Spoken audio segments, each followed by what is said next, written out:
My name is Kat Miller, and we'd like to welcome you to Open Circle this morning. And if you have a cell phone, would you please turn it off? And I will remind you to turn it on at the end. Or somebody pretending to be me will. Today's Open Circle mission statement is going to be read by Karen Lewis. No, Louise. Karen Louise. Hola. Open Circle mission statement. Open Circle provides a supportive environment to gather for social interaction and to improve our understanding of ourselves, our community, and the world, and our world. Presentations span a wide range of intellectual, cultural, physical, and spiritual topics. We do not necessarily agree with the ideas and philosophies of our presenters. We encourage you to listen with an open mind and form your own opinions. Thank you.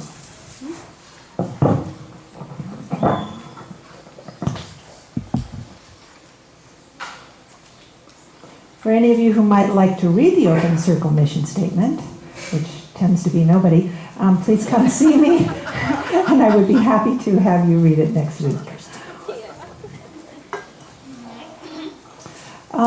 If you haven't signed up for our email list but would like to, you can do so under the big tree. We have a paper sign up. If you would like to go online, you can and sign up there. Go to our fabulous website, opencircleajijic.org. While you're there, you can get DVDs of previous talks over many, many years. We have hundreds of them, and you're welcome to purchase them there. You can also see who's coming, and you can look at photographs and other good things, so I invite you to do that. And I would also like to take this time to welcome new-timers. It's so much fun to do that. Is anybody here for the first time? If you are, if you would please stand up, and we would love to acknowledge you. Welcome. Great having you here. Hello. Hi, Ivy from Singapore. Welcome.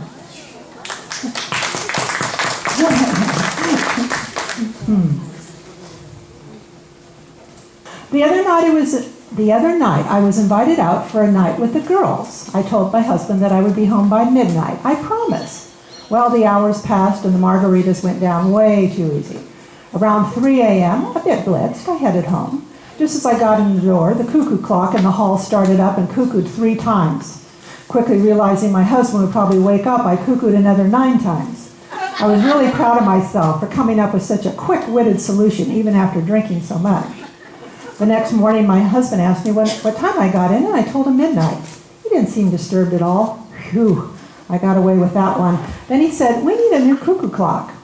When I asked him why, he said, "Well, last night our clock cuckooed 3 times, then said, 'Oh crap,' cuckooed 4 more times, cleared its throat, cuckooed another 3 times, giggled, cuckooed twice more, and then tripped over the cat." A conscience is what hurts when all your other parts feel so good. What are we doing on our 2 simple truths? Simple truth number 1. Lovers help each other undress before sex. However, after sex, they always dress on their own. Moral of the story, in life, no one helps you once you're screwed. I thought you'd like me using the dirty language. Second simple truth. When a lady is pregnant, all her friends touch the stomach and say congratulations. But none of them come up to the man, touch his penis, and say good job. Moral of the story, hard work is rarely appreciated. I think, I'm getting a little boo on that. I like that. Okay, so instead of words of wisdom today, I have a riddle. What starts with E, ends with E, and contains 1 letter? What word starts with E? Envelope. Envelope! Who said that? Oh, I have no prize, but you did it. I've never figured out any riddles, but thank you. We have at least 1 bright person here. Can't say so much for the rest of us. You did it? You didn't yell it out? You had it? Okay. I want to give an update. Those of you who were here last week for our talk, the talk was by Ken Hunt, and he was partway into his talk and he froze. He absolutely forgot where he was and he couldn't come back and remember how to get back on track.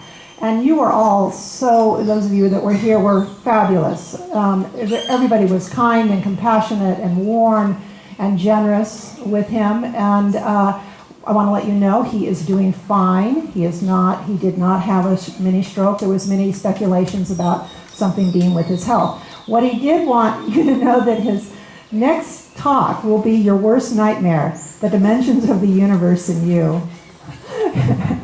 I mean, it's kind of your worst nightmare. And he wants us to thank us. Thanks for coming if you did, and if you didn't, you made the right choice. So we wish him well, and we do look forward to his talk. He is a brainiac. He has had a lot to say, and it was an exciting talk up to that moment. So anyway, I know some of you really want to know how he is. So next week's presentation is the European Union Achievements and Challenges presented by Carl Homan. The EU was not created for economic reasons, but rather to achieve lasting peace among its neighbors. Yet with over 500 million inhabitants and an annual GDP of over $16 billion USD, the EU presents the largest economy of the world. In 60 plus years, it has achieved much peace among European neighbors, the political, social, and economic transformation of 13 former dictatorships, strong support for democracy and human rights across Europe and beyond, and increases in living standards. Nevertheless, the EU also faces challenges such as Brexit, migration, tribalism, and populist disinformation. Carl will argue that the future of Europe will be built by the patient application of democratic methods, a constructive spirit of agreement, and by respect for freedom. Carl Homan, born in Germany, left his native land at the age of 20 and eventually settled in Canada, where he taught English composition and literature for 30 years. After his retirement, about 10 years ago, he moved to Lakeside. So that should be a stimulating conversation next week. So please join me. This week's centering moment is led by Karuna. This must be a beloved moment of silence for many of you. If you'd like, close your eyes for better being with yourself for a few minutes. Smile as you breathe in and release as you breathe out.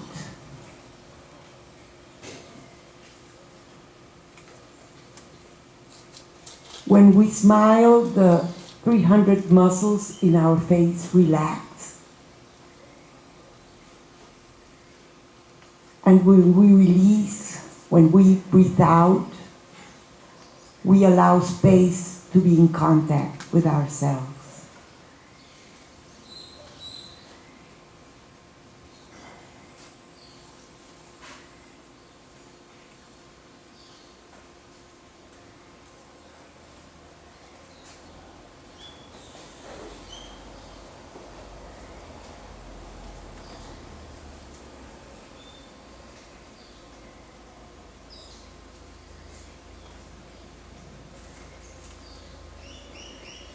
Silence is essential.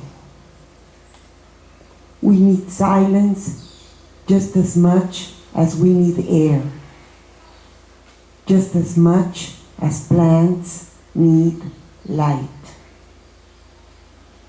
If our minds are crowded with words and thoughts, there is no space for us.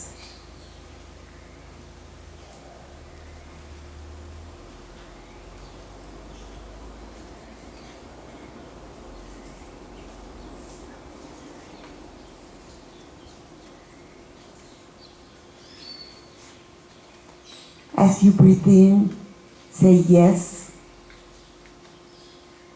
to your present situation, to your present life situation.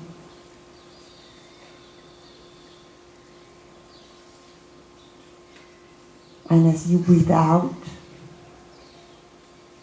say thank you.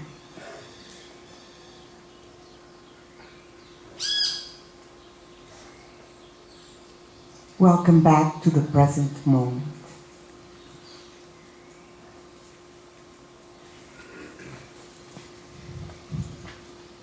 Thank you.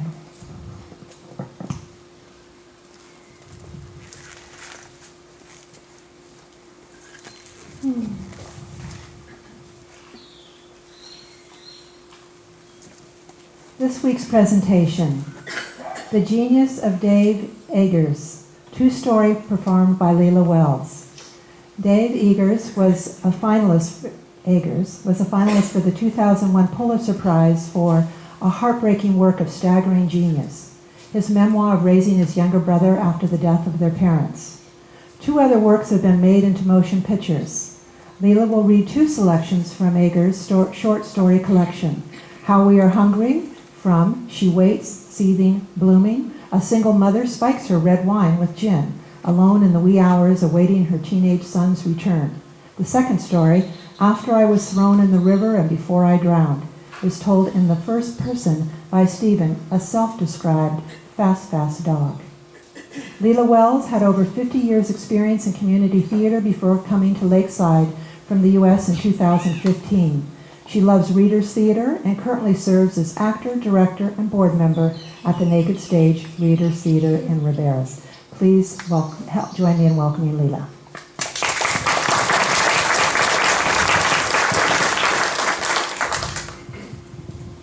Good morning. Thank you for coming. Besides the stories that I'm going to read, I decided that I would like to tell you a little bit about Dave Eggers, because when I timed out the stories, they were a little short, so I had some time. So don't worry, everybody's going to get out of here on time, okay? How many have read anything by Dave Eggers? 1, 2, not very many, 3, okay. You know, I didn't know anything about Dave until I was introduced to his book, What is the What? I was a member of a book club that was started by a friend of mine who was a professional diversity trainer, internationally known, traveled all around, and she decided that she would like to have a book club where we read books about people and situations that are not like us. And by us, we're mainly talking about middle-class white people, basically. And so What is the What is the story of an African fellow, and this is in our library. I'm going to read the blurb. From the best-selling author of A Heartbreaking Work of Staggering Genius, What is the What? Is the epic novel based on the life of Valentino Achak Deng, who, along with thousands of other children, the so-called lost boys, was forced to leave his village in Sudan at the age of 7 and trek hundreds of miles by foot, pursued by militias, government bombers, and wild animals. In one part of the story, he talks about 5 of the boys from his group being eaten by lions. Crossing the deserts of 3 countries to find freedom. When he finally is resettled in the United States, he finds a life full of promise, but also heartache and myriad new challenges, as you can imagine, as a black man in the United States. Moving, suspenseful, and unexpectedly funny. What is the What is an astonishing novel that illuminates the lives of millions through one extraordinary man. They call it a novel because even though every bit of what happens in here is true, the young man who was 17 at the time when all this happened to him says that he doesn't remember every conversation word for word, and so they decided to call it a novel. I highly recommend this book. It's my favorite of Dave Eggers' books. His newest book takes off on this same kind of theme, a man in conflict who is not born American. And it's kind of like his book Zaytun, which is about a Syrian American man He lives in New Orleans, and it's 2005, and you know what happened in New Orleans in 2005. He decides to stay and ride out Katrina. He sends his family off to Baton Rouge or someplace, and he stays because he's a contractor, and he's got lots of jobs and equipment all over town, and rental houses, and he wants to make sure that things are going to be okay. Well, you know, of course, he doesn't know what we all know now, that it's not going to be okay no matter what he does. But anyway, he finds himself in a second-hand boat, and after the storm, he's paddling around and he's saving his neighbors, rescuing people, and he's taking care of dogs and delivering fresh water, and he does this every day. And he's developed sort of a route, and he's got maps of the city, and he has these other three friends, and one day he's at one of his rental houses, and the two guys are there, and the police show up. And not only it's the police, but it's the National Guard. And you know what was happening during that time. You saw the pictures on TV. The National Guard was less than helpful most of the time, according to the book. They just kind of didn't know what to do. Nobody was in charge. It was a big mess. So they arrested these three guys. One of them, you know, a foreigner, he had $10,000 in cash on him because, of course, you know, being foreign born, he doesn't trust American banks. Some Americans don't trust American banks. So here he is with this suitcase full of money and these maps of the city, and they look like terrorists, of course, and they are arrested and put into a temporary jail that was put together with dog cages, kind of Guantanamo-like, in the Greyhound bus station. He's held for 23 days, totally incommunicado, no communication at all with his family. They don't have any idea where he is. He needs medical care. He didn't get that either. They finally let him go, and I won't spoil the story by telling you how that all happens, but it's an amazing tale. And this is the kind of stuff that Dave Eggers likes to write. So we have What is the What, and we have Zaytoon, and his latest book is called, I can never remember, The Monk of Mocha, okay? And it's the story of a guy who, let me go back, here we go. Go back to the beginning. Mokhtar Al-Kanshali is a Yemeni American, okay? And he gets in trouble.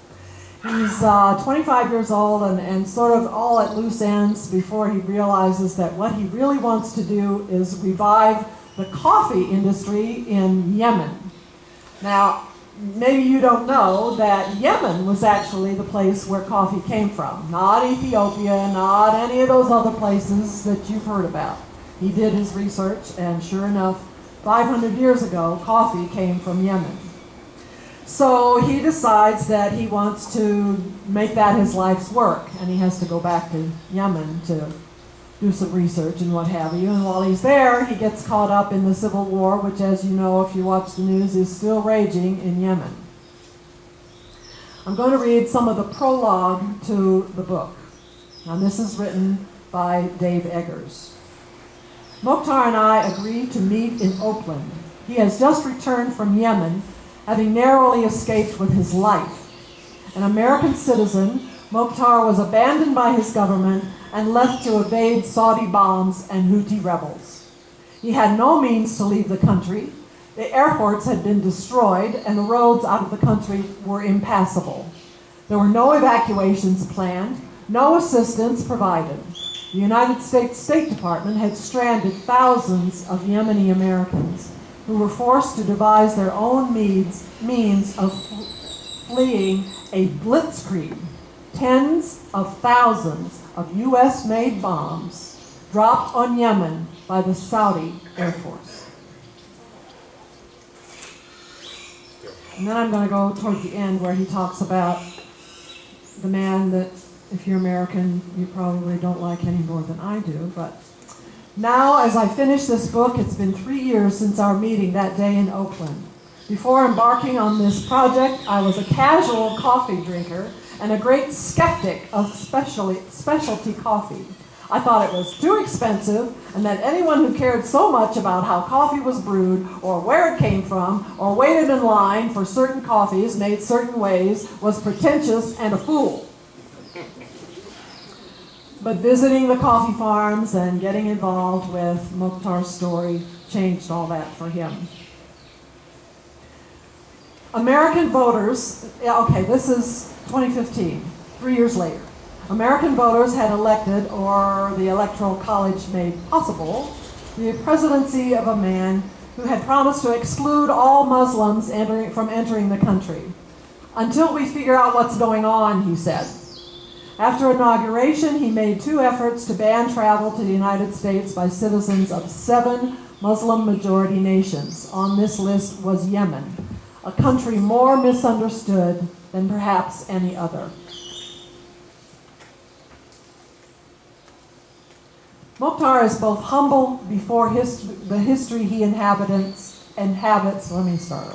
Mokhtar is both humble before the history he inhabits and irreverent about his place in it. But his story is an old-fashioned one.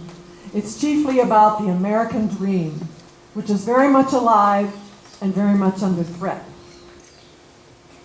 His story is also about coffee, and about how he tried to improve coffee production in Yemen, where coffee cultivation was first undertaken 500 years ago. It's also about the Tenderloin neighborhood of San Francisco, a valley of desperation in a city of towering wealth, about the families that live there and struggle to live there safely and with dignity. It's about the strange preponderance of Yemenis in the liquor store trade in California, and the unexpected history of Yemenis in the Central Valley, and how their work in California echoes their long history of farming in Yemen, and how direct trade can change the lives of farmers, giving them agency and standing, and about how Americans like Mokhtar Ankashili, U.S. citizens who maintain strong ties to the countries of their ancestors, and who through entrepreneurial zeal and dogged labor create indispensable bridges between the developed and developing worlds. And how we forget that this is central to all that is best about this country. We forget ourselves. Talking about the United States. And if you're like me, if you're from the U.S., sometimes I just think, thank God I live in Mexico. One of the reasons I came to this country was because I just didn't want to be involved in all that U.S. stuff anymore. We forget ourselves. A blended people united not by stasis and cowardice and fear, but by irrational exuberance, by global enterprise on a human scale, by the inherent rightness of pressing forward, always forward, driven by courage, unfettered and unyielding. The people who come to the United States seeking a better life, for the most part, find it. And sometimes we forget that if we're not one of those underprivileged few. A couple of things about Dave Eggers. I wanted to tell you that in 2008, he was the recipient of one of 3 TED Prizes. Now, you know about TED Talks, right? There are TED Prizes, and the prize means that he received $1 million to fulfill his wish to help community members to personally engage with local public schools. And he set up a program, and he recruited 1,400 people in San Francisco to come and meet with kids in a place that they put together to help them one-on-one, which is the important part. One child, one adult who's working with the child after school. They did homework, they did writing, they published their writing, they really worked with these kids, and now there are a total of 8 of these centers throughout the United States. So he's doing fabulous work. He was awarded, where is it?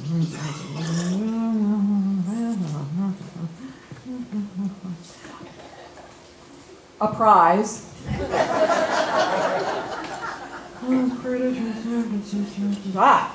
In 2008, he was named one of 50 visionaries who are changing the world by Utne Reader. He's done a lot of wonderful things in his life besides write books and raise his brother. When his parents died, strangely, both of cancer within the same year, but at different times, he was 21 and his brother was 8.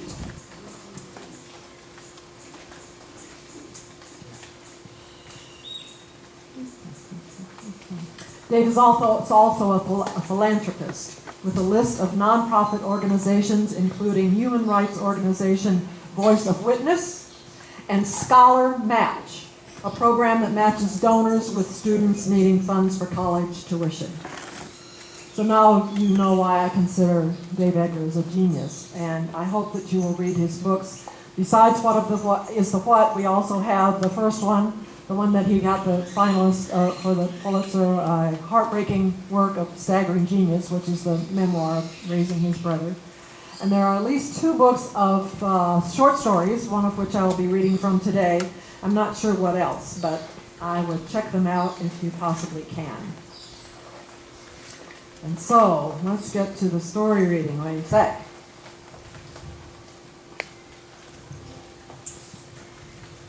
The first story is called She Waits, Seething, Blooming. She is a single mother and has no interest in any men but her son, who is 15 and has not called. It is 2:33 a.m. and he hasn't phoned since 5:40 that evening, when he said he'd be eating dinner out.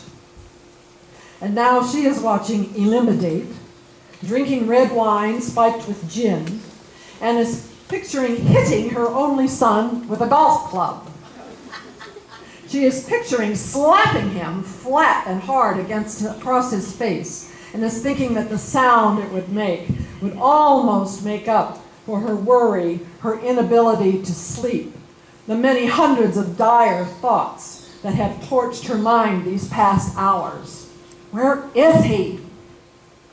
She doesn't even know where he would go, or whom, or with whom. He's a loner and eccentric.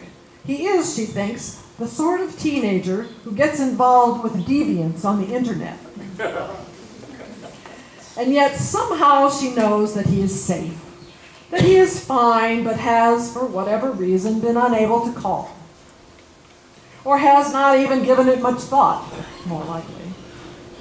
He is testing his boundaries, perhaps, and she will remind him of the consequences of such thoughtlessness. And when she thinks of what she will say to him and how loudly she will say it, she feels a strange kind of pleasure. The pleasure is like that enjoyed by the passionate scratching of a body overwhelmed with irritation. Giving oneself up to that scratching everywhere and furious, which she did only a month earlier when she'd contracted poison oak. And that was the most profound pleasure she had ever known. And now, waiting for her son and knowing how righteous will be her indignation, how richly justified will be anything she yells into his irresponsible face, she finds herself awaiting his arrival in the way the ravenous might await a meal. She's nodding her head. She's tapping her pen against her dry lips. She tries to order her thoughts, to decide where to start with him. How general should her criticisms be? Should they be specific only to this night? Or should this be the door through which they pass in order to talk about all his failings? The possibilities. She pours more gin into her tumbler of Merlot, and when she looks up at 2:47, his headlights are drawing chalk against the front window. This will be divine, she thinks. This will be superb. It will be florid, glorious. She will scratch and bloom. She runs to the door. She can't wait for it to begin. Thank you.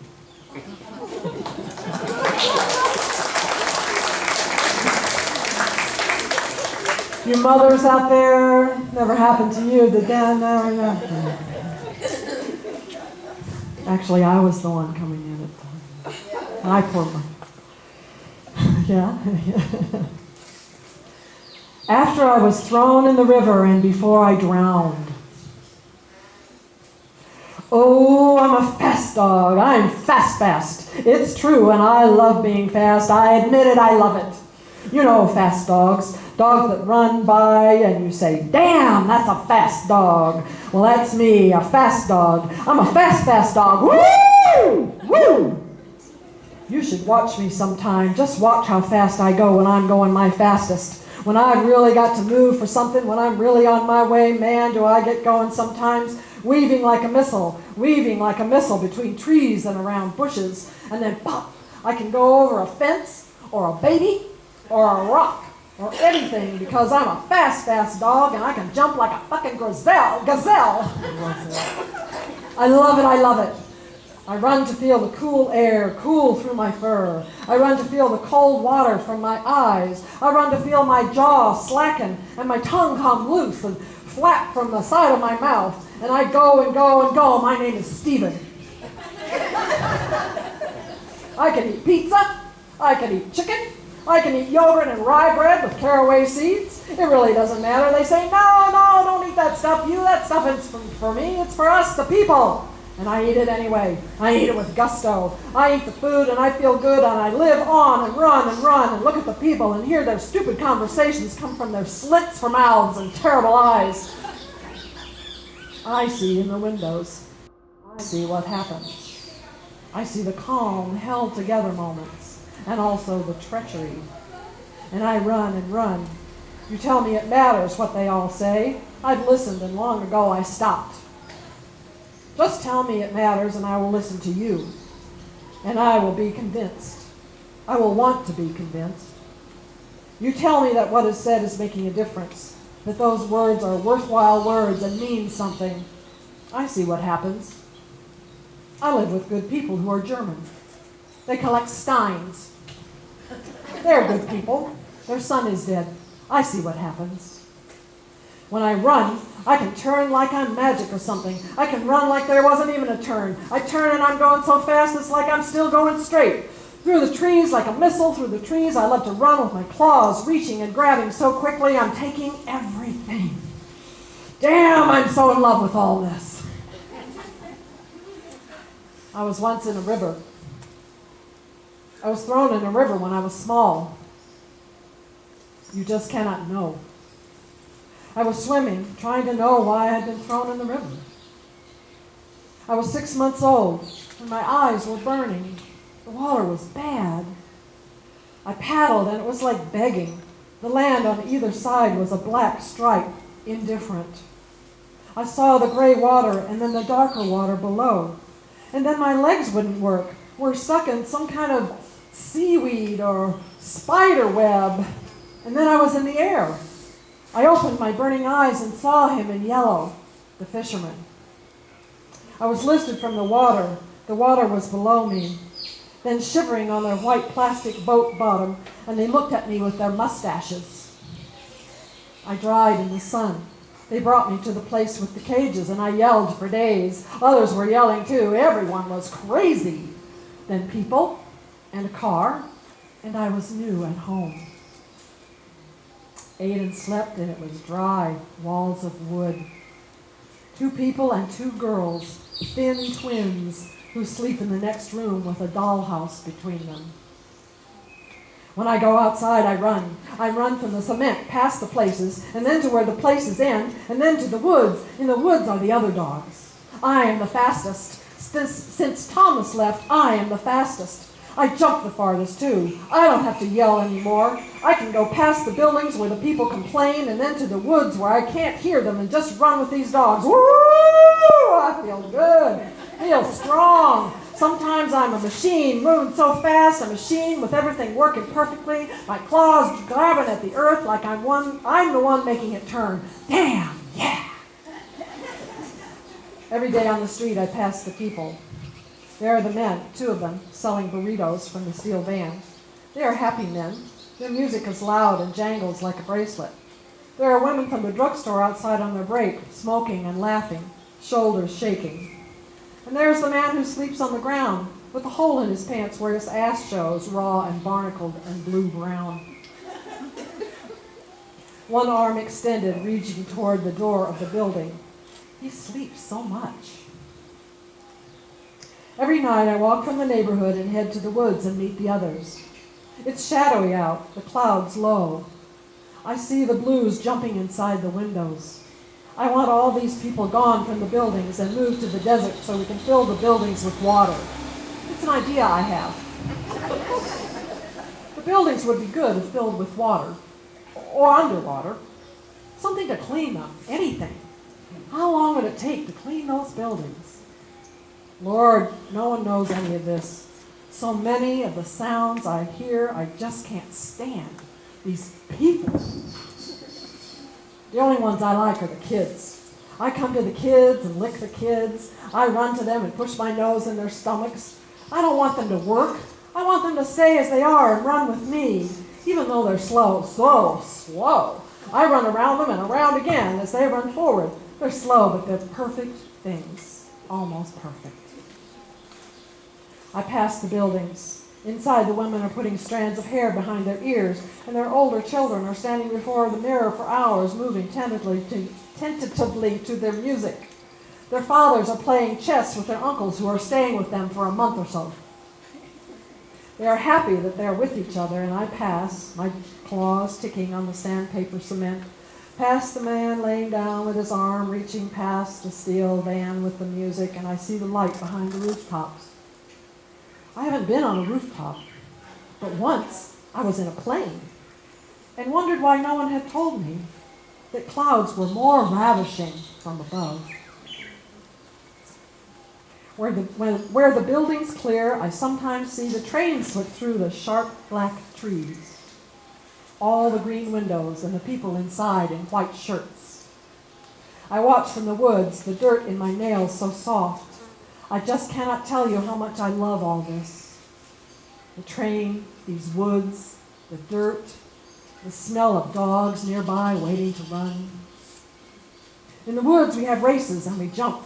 We run from the entrance to the woods where the trail starts through the black, dark interior and out to the meadow and across the meadow and into the next woods, over the creek and then along the creek until the highway. Tonight is cool, almost cold. There are no stars or clouds.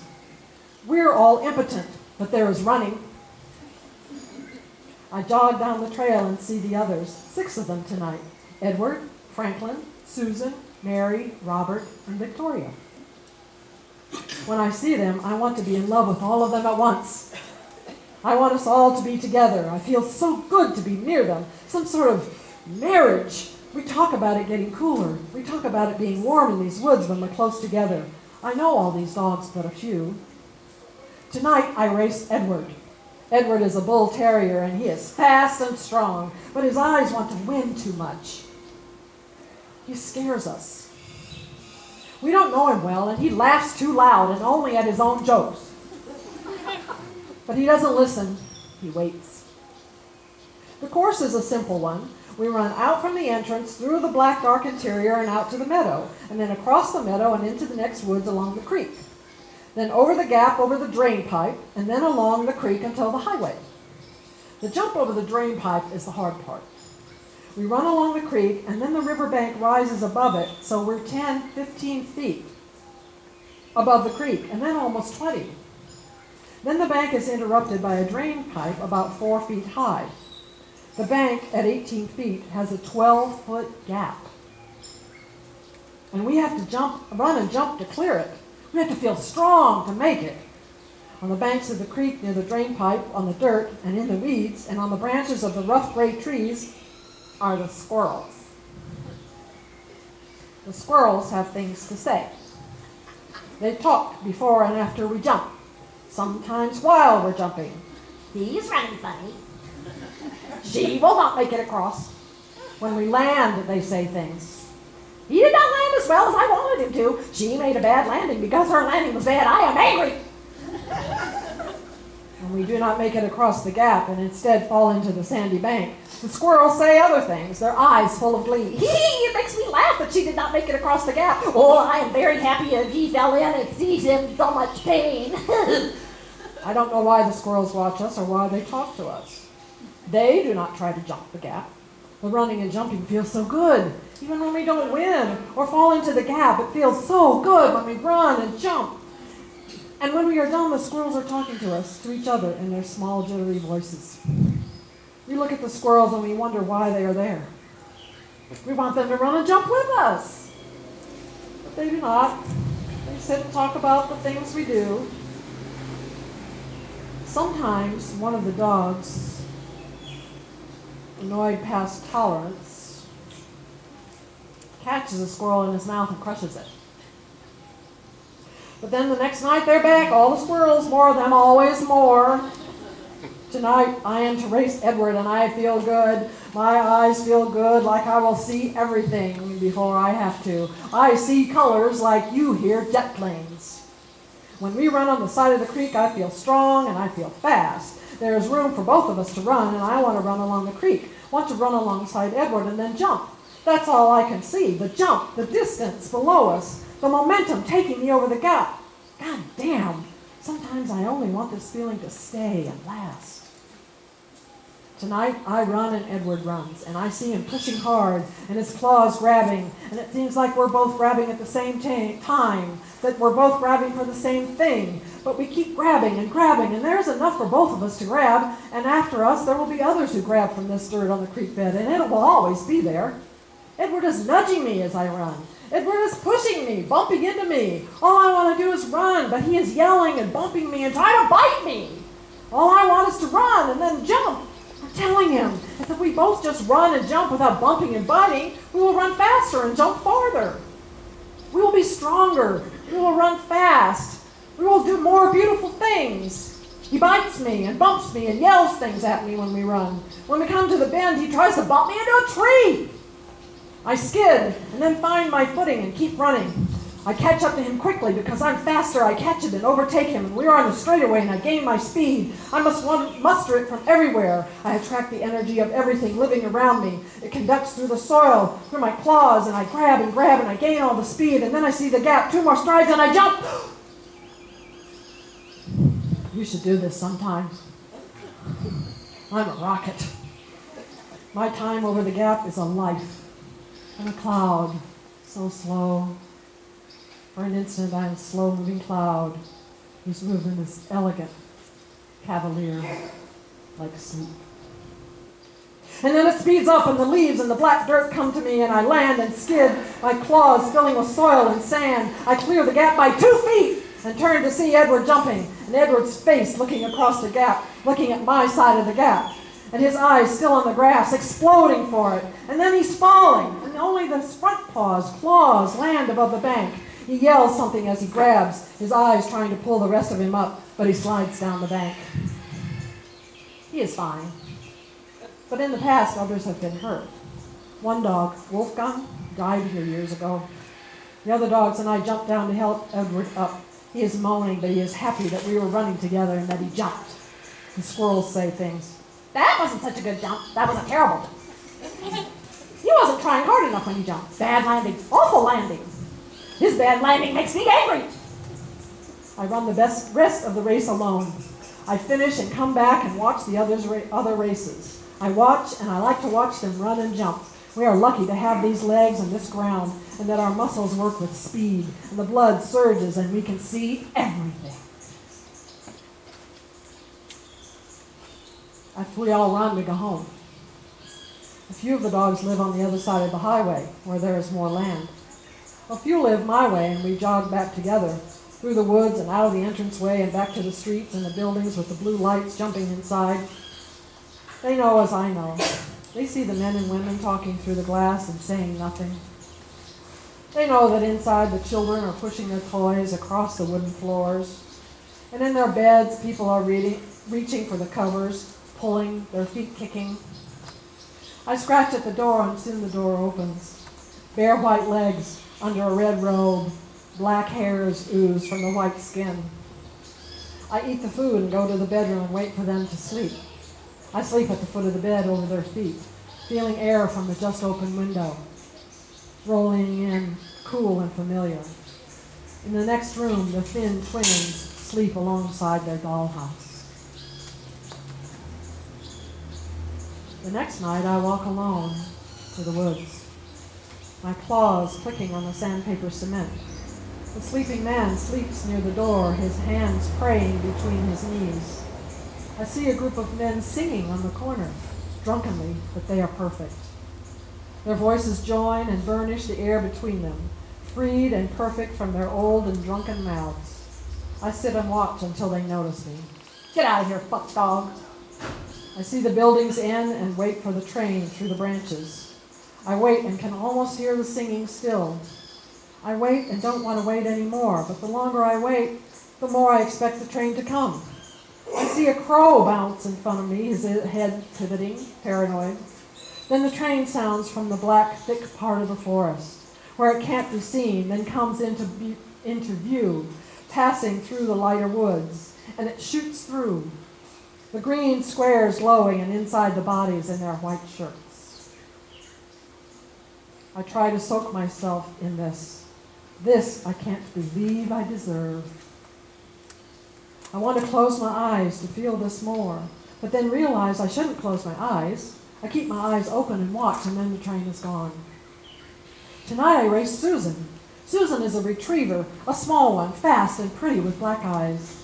We take off through the entrance, through the black, dark interior and out to the meadow. In the meadow we breathe the air and feel the light of the partial moon. We have sharp, black shadows that spider through the long gray-green grass. We run and smile at each other because we both know how good this is. Maybe Susan is my sister. Then the second forest approaches, and we plunge like sex into the woods and take the turns past the bend where Edward pushed me and then along the creek. We're running together and are not really racing. We are wanting the other to run faster, better. We are watching each other in love with our movements and strength. Susan is maybe my mother. Then the straightaway before the gap. Now we have to think about our own legs and muscles and timing before the jump. Susan looks at me and smiles again, but looks tired. 2 more strides and I jump, and then I am a slow cloud, seeing the faces of my friends, the other strong dogs. Then the hard ground rushes up toward me, and I land, and I hear her scream. I turn to see her face falling down the gap and run back to the gap. Robert and Victoria are down with her already. Her leg is broken and bleeding from the joint. She screams, then wails, knowing everything already. The squirrels are above talking. Well, looks like she got what she deserved. That's what you get when you jump. If she were a better jumper, this would not have happened. Some of them laugh. Franklin is angry. He walks slowly to where they're sitting. They do not move. He grabs one in his jaws and crushes all its bones. Their voices are always talking, but we forget they are so small. Their head and bones so tiny. The rest went away. He tosses the squirrel's broken form into the slow water. We go home. I jog to the buildings with Susan on my back. We pass the windows flickering blue and the men in the silvery van with the jangling music. I take her home and scratch at her door until she is let in. I go home and see the thin twins with their dollhouse, and I go to the room with the bed and fall asleep before they come. The next night, I don't want to go to the woods. I can't see someone fall and can't hear the squirrels and don't want Franklin to crush them in his jaws. I stay at home and play with the twins in their pajamas. They put me on a pillowcase and pull me through the halls. I like the speed and they giggle. We make turns where I run into door frames and they laugh. I run from them and then toward them and through their legs. They shriek. They love it. I want deeply for these twins, and I want them to leave and run with me. I stay with them tonight and then stay home for days. I stay away from the windows. It's warm in the house, and I eat more and sit with them and they watch TV. It rains for a week. When I come to the woods again, after 10 days away, Susan has lost her leg. The dogs are all there. Susan has 3 legs and a bandage around her front shoulder. Her smile is a new and more fragile thing. It's colder out and the wind is mean and searching. Mary says that the rain has made the creek swell and the current too fast. The gap over the drain pipe is wider now, so we decide we will not jump. I race Franklin.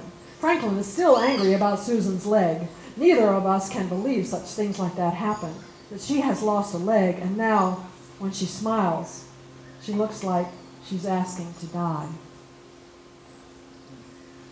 When I get to the straightaway, I feel so strong that I know I will go. I'm not sure I can make it, but I know I can go farther than I've ever jumped before, and I know how long it will be that I will be floating cloud-like. I want this so much, the floating.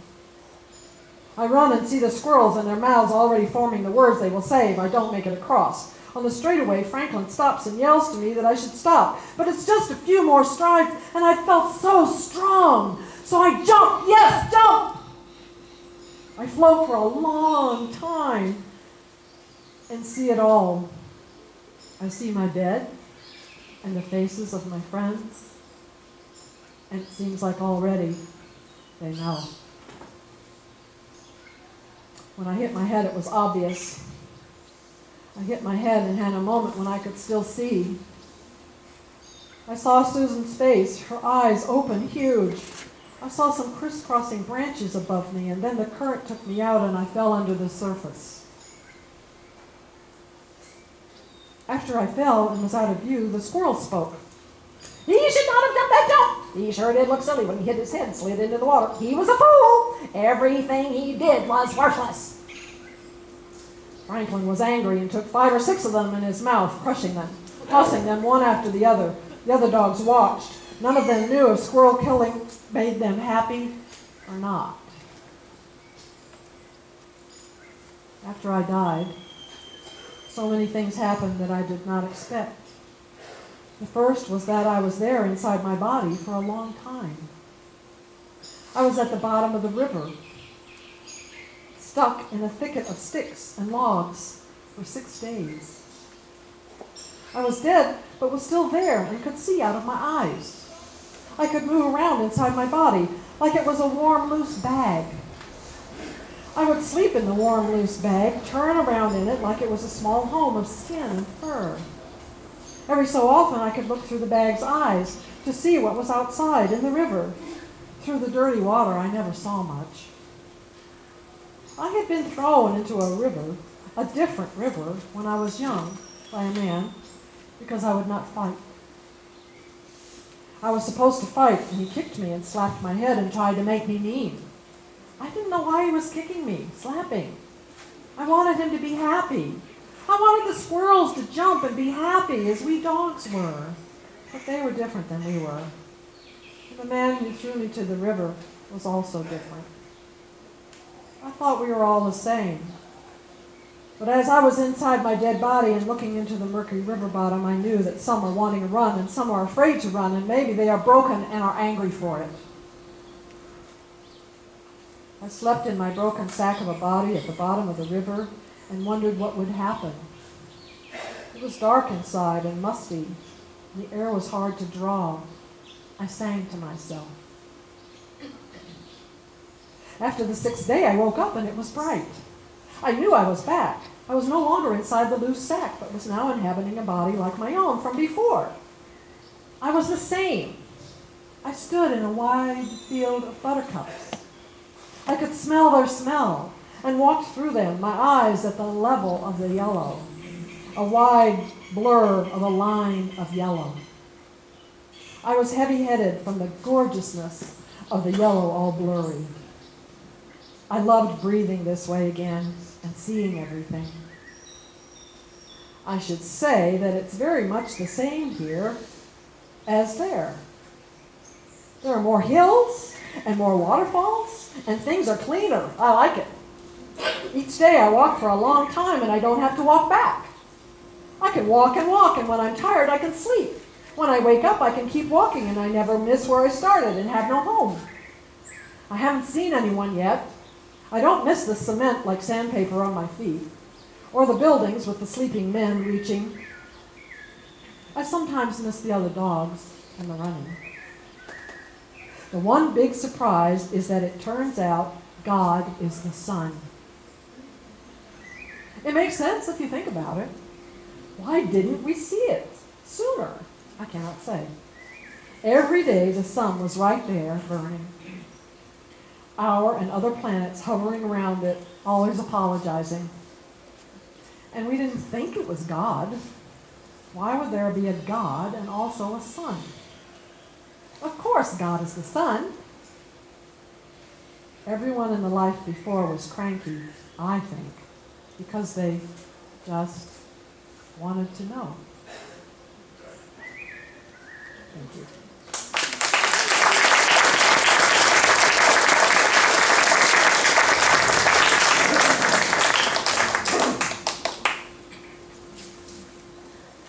Thank you so much. You do a good dog. A good fast.